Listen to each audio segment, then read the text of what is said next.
आपण पाहत आहेत TV 125MS। तर ही आहे देगलूर शहरातली पूर परिस्थिती आणि ह्या पूर परिस्थितीमध्ये हे आहे पूल आणि ह्या पुलाच्या अगदी जवळून पाणी जात आहे।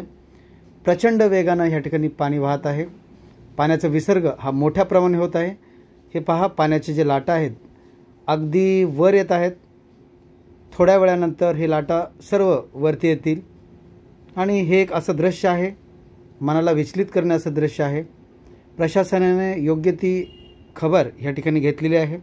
योग्य ती काळजी घेऊन जे नागरिक पुराच्या पाण्यात अडकलेले आहेत त्यांना योग्य स्थितीत पोहोचवलेलं आहे।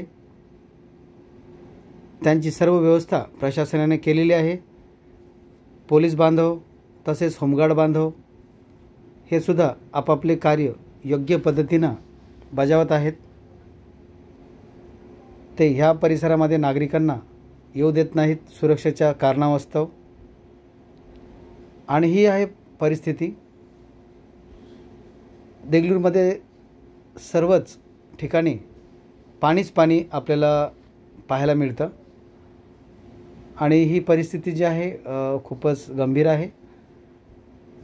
आणि आत्ता थोडासा पावसाचा जो वेग आहे तो कमी झालेला आहे। पाऊस पडणं आत्ता थोडंसं कमी झालेलं आहे। आणि हे पहा, हे जे दरवाजे आहेत ह्या दरवाज्यातनं पाणी येतं आहे, खूप सारं पाणी येतं इकडनं। आणि हे पाणी लेंडी नदीच्या पुलापासनं ते असं होत होत सर्व ठिकाणी जातं आहे। यामुळे सर्व गावांना सतर्कतेचा इशारा दिला आहे। प्रतिनिधी अशोक पांडवलाल, देगलूर शहर प्रतिनिधी।